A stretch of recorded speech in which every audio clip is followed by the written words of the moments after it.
In this video, I'm going to teach you a mind-blowing book test that you can perform anytime, anywhere. This book test packs light, is super easy to perform, and best of all, is extremely practical. You're about to get an exclusive peek behind the curtain with this incredible book test.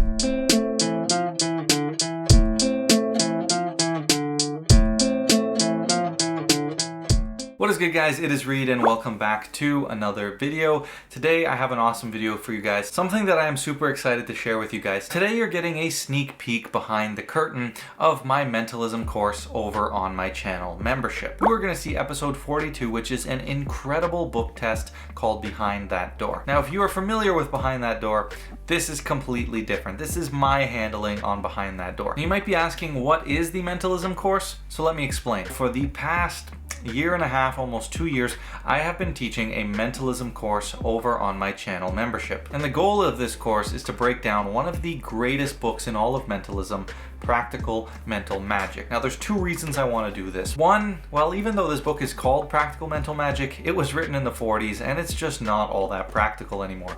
The methods are using phone books, the premises are trying to convince people you're psychic, and if you were to read this book today, there's a lot of you that would probably dismiss most of the material in here. But this is one of the greatest, most important books in mentalism. It is one of the most fundamental pieces that you should read. And so the first thing I wanted to do is revitalize, reinvent, and reinvigorate this incredible book and sort of pay an homage to one of my favorite mentalism books. So I'm taking every single effect from this book and revamping it, changing the methods, the premises, the plots, but still keeping the same original feeling of the effect. So if the premise is no good, I revamp the premise. If the method is no good, I come up with a brand new method for you to accomplish that. The other thing is, I think so many people learn much better from videos. Of course, this book, it's a little bit tricky to read. There's not many pictures. It's very wordy and some of it's hard to understand. So I want to teach every single trick, every effect, everything from this book without skipping a beat. So where are we today?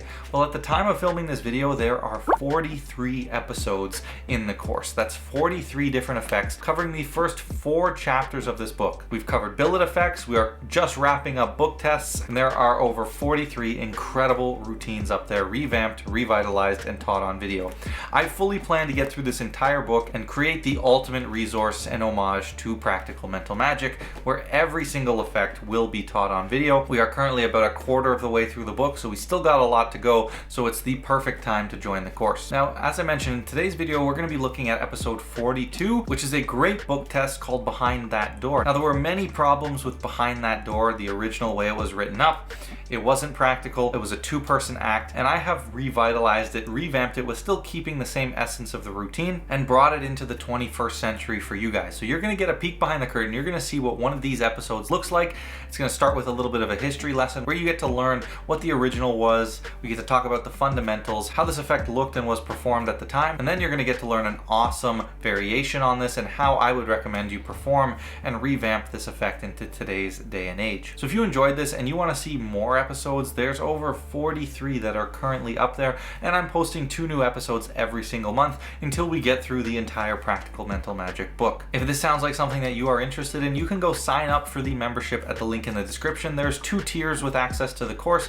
The Mentalist tier gets you access to just the course, and then the Wizard tier gets you access to the full course, as well as all of my masterclasses, lectures, and exclusive tutorials, including my brand new One Ahead Masterclass. If you haven't heard, I'll link a trailer up here. This week, I've just launched the One Ahead Masterclass, which is the be-all, end-all resource for the One Ahead principle in all of mentalism. You get to learn one of the best effects ever devised with this principle, plus a ton of other incredible effects, theory, subtleties, and incredible things you can do with the One Ahead, including being able to save any mentalism trick and how to never mess up any mentalism trick again. If you're interested in the One Ahead Masterclass, it is available on a month-to-month basis on the Wizard tier of my membership, which you can sign up for down in the description, or you can get lifetime access to the Masterclass right here on my website. Of course, if you'd like to take your mentalism up to even another level, you can sign up for a private lesson, get one-on-one help with me at the link in the description. I hope you guys enjoyed this peek behind the curtain. Let me know what you think down in the comments comments below. Don't forget to like, comment, share, subscribe, and with all that said, let's jump right into the video. All right guys, so let's start off with my variation of behind that door. So all I need for this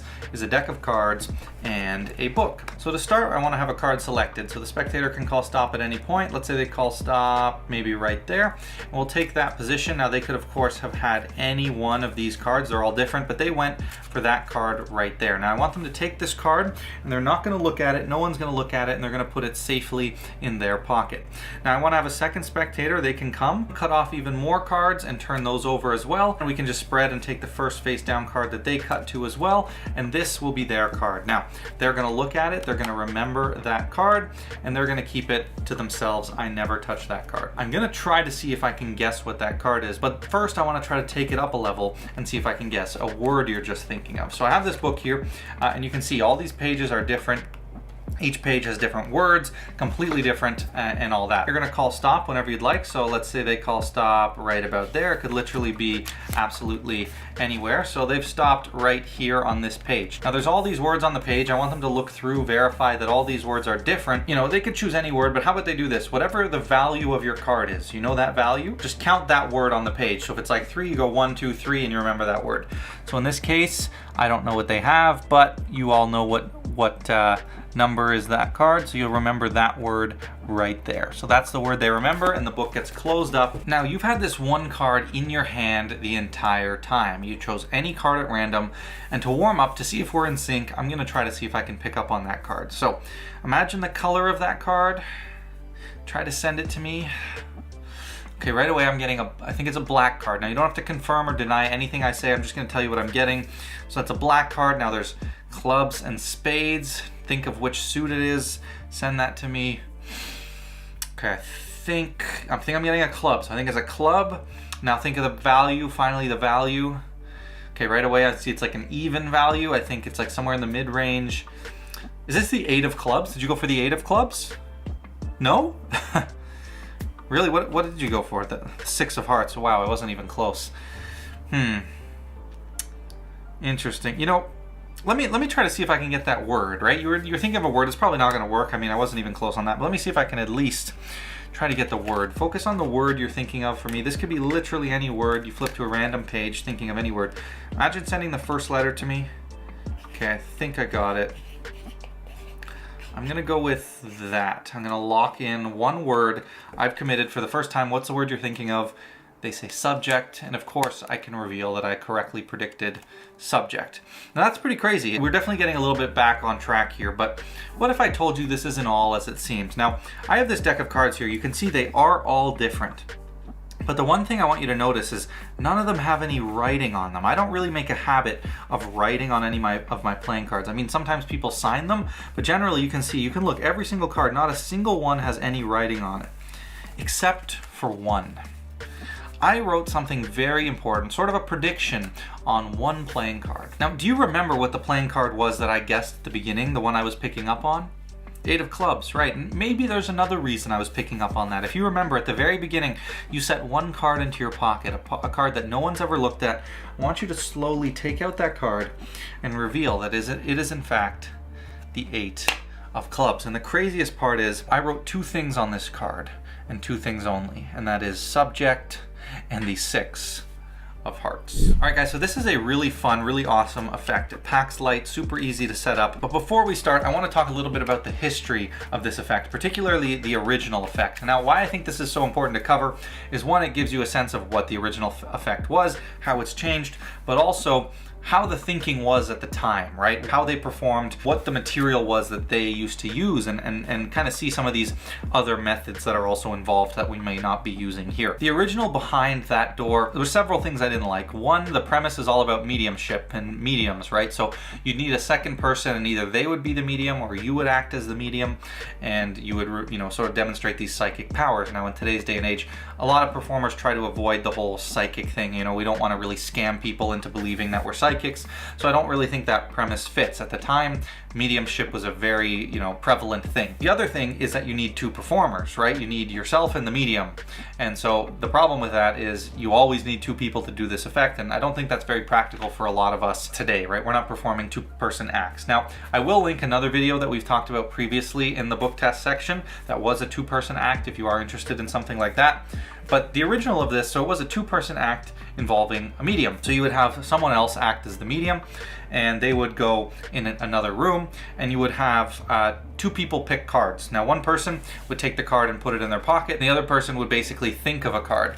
And the method was the deck would be stacked, so it would be in Cy Stebbins stack. So you'd give the deck a quick false shuffle, and then they would cut and they'd take the bottom card and put it away in their pocket. Now you would mark this card, you would nick it with your nail, so you'd put a little indentation in it. Because this is the card that was next to it, and the deck was in Cy Stebbins, this card would then be able to tell what the card was they picked. But you're not going to look at it. It's not a marked deck. All you would do is just put a little nail indentation or a mark on this in real time. So usually they'd use like a nail nick where you just indent your nail into it. Then the second spectator would cut off another packet and they would look at this card. And then they would put this back and you would let them shuffle up the cards, and all this could be shuffled. Now on the second selection, you would also nick this card, but you do it on a different edge. So instead of the side, you do this one on the back. So now you have two cards that are marked inside the pack. Now you would take a book, you'd have someone think of a word from the book, and then you'd have someone name a color.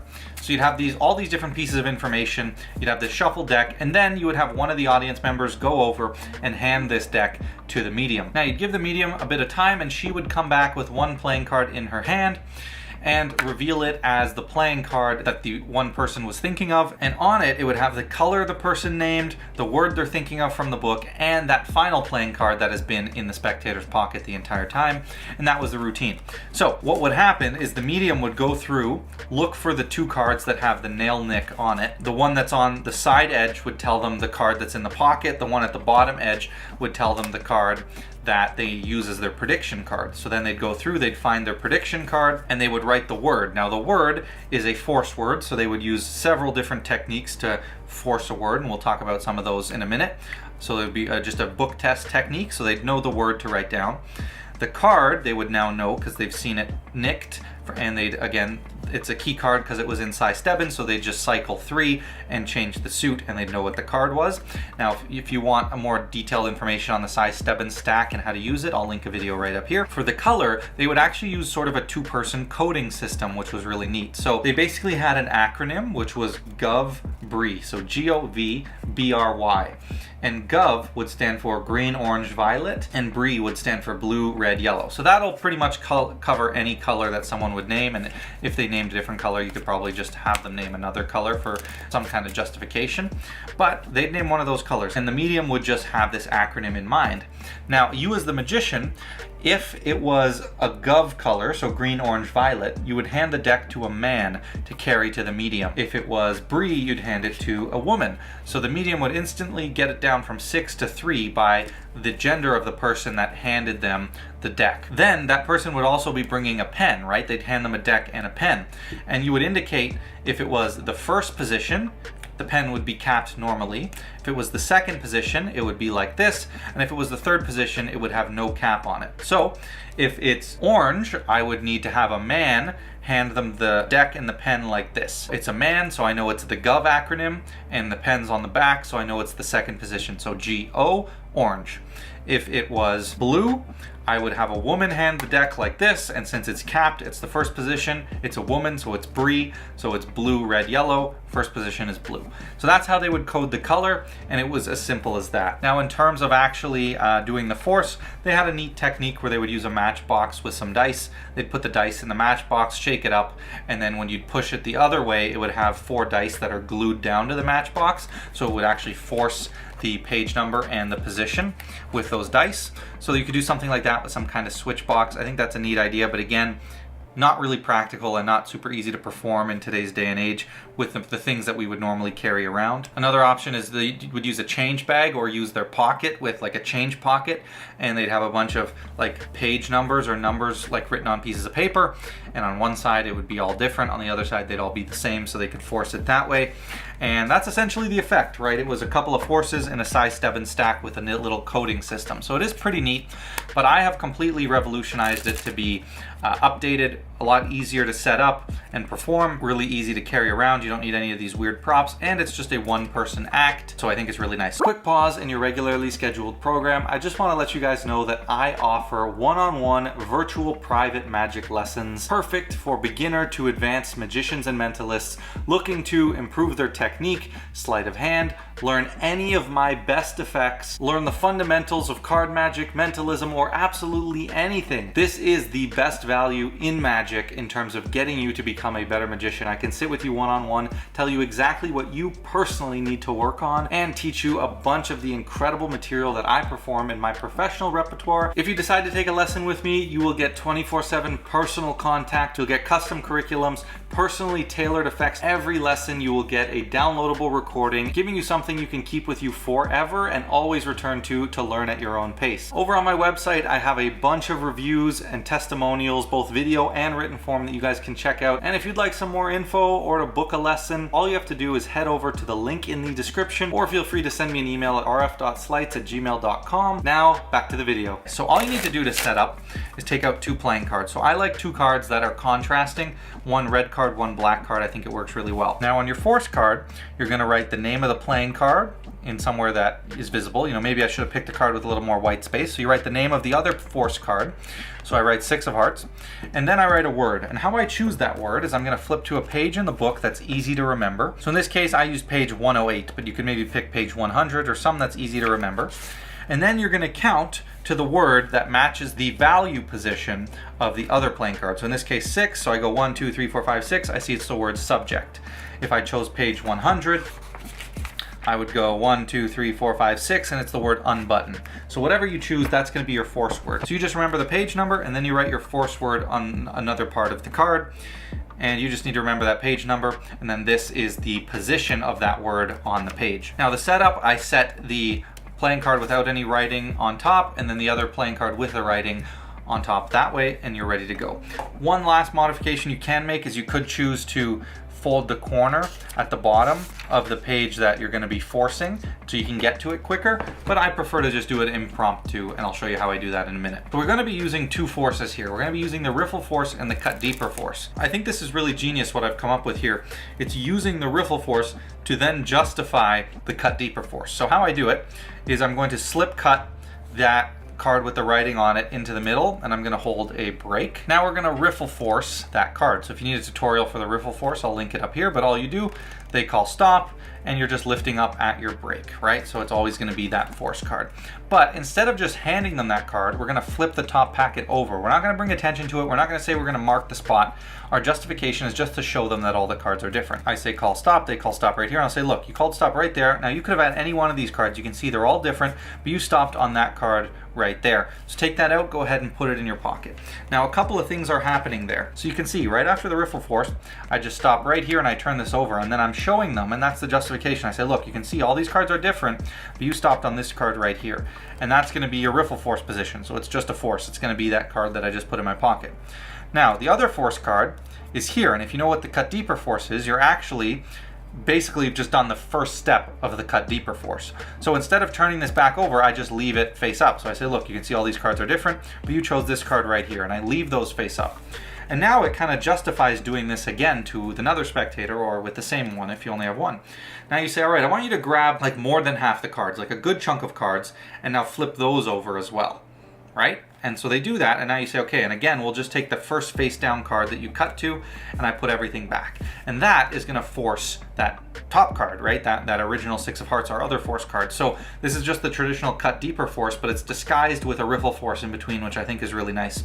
So the cut deeper force is just, they cut some cards, turn it over, and then when they cut deeper and turn it over, that first face down card will always be the force card. So now when we combine that with the riffle force, this gets slip cut into the middle, the other card stays on top.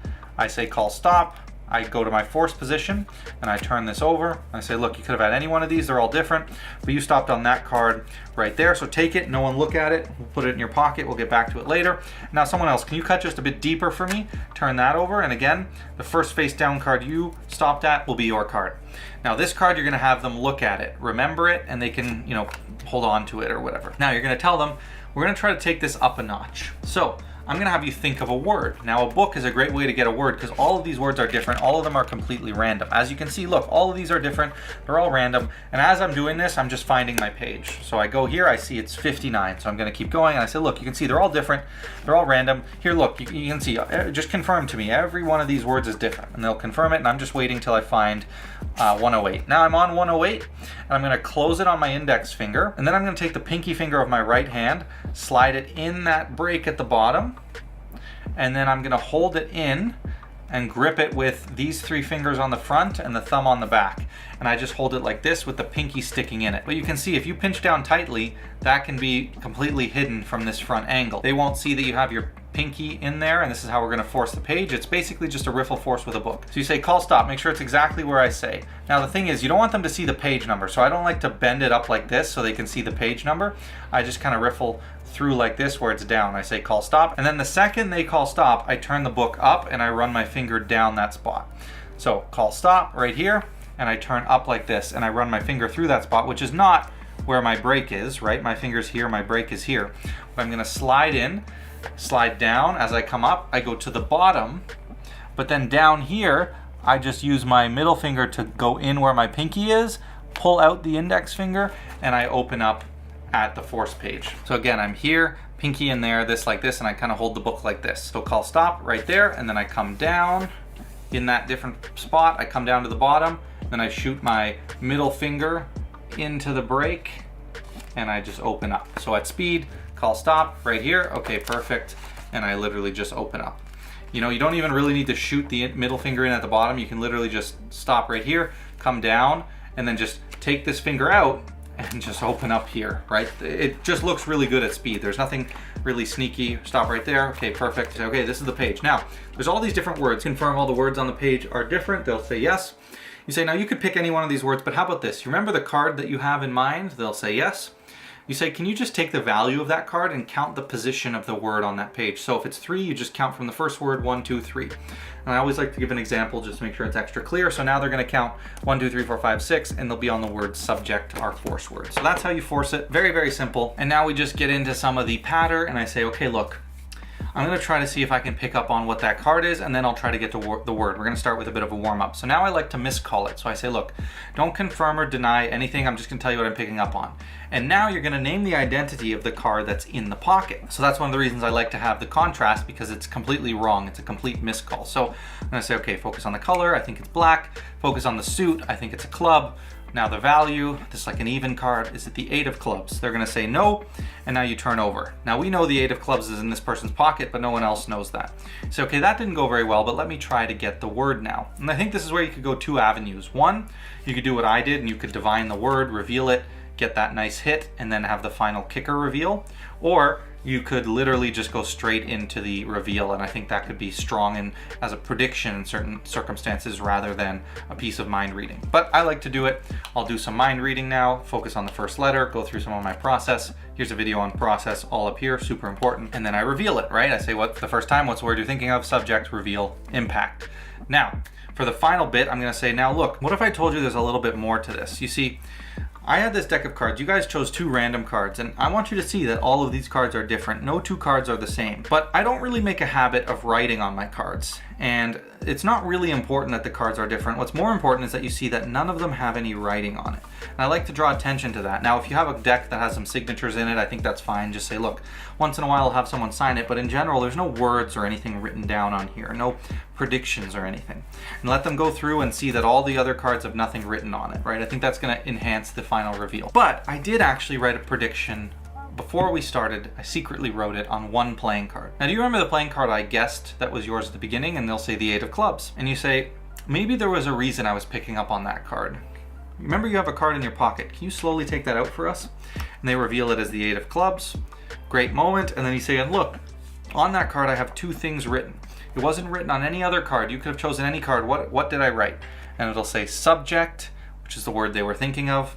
And it will say 6 of Hearts, which is the card they chose to kind of get that full circle moment. Now, if you want to learn an incredible 3-phase walk-around ready mentalism routine, go check out this video right here from my brand new repertoire series, and you can learn an amazing piece of gig-ready mentalism. All right, guys, I hope you enjoyed this little peek behind the curtain. I think my rendition of Behind That Door is a wonderful, practical effect, and I think it's really cool to see the history behind this effect. And you can see all the work and thought that's went into my version of this routine, and see how much easier it is to learn on video. So if you are interested in unlocking my full mentalism course, getting access to dozens and dozens of more videos like this with 2 new videos coming every single month, you can go join at the link in the description, either joining the mentalist tier to get access to just the course, or the wizard tier to get access to the full course and all of my masterclasses and lectures, including the brand new One Ahead masterclass. That is all available at the link in the description, or we'll link it right up here. I am so excited to be working on this course. It is so much fun to be able to revamp, revitalize, and just honor one of my favorite books in all of mentalism, as well as giving you guys an incredible resource to learn on video incredible practical mentalism, learn the fundamentals,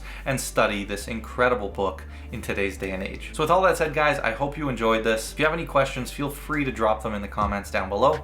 With all that said, don't forget to like, comment, share, subscribe, and I'll catch you in the next video.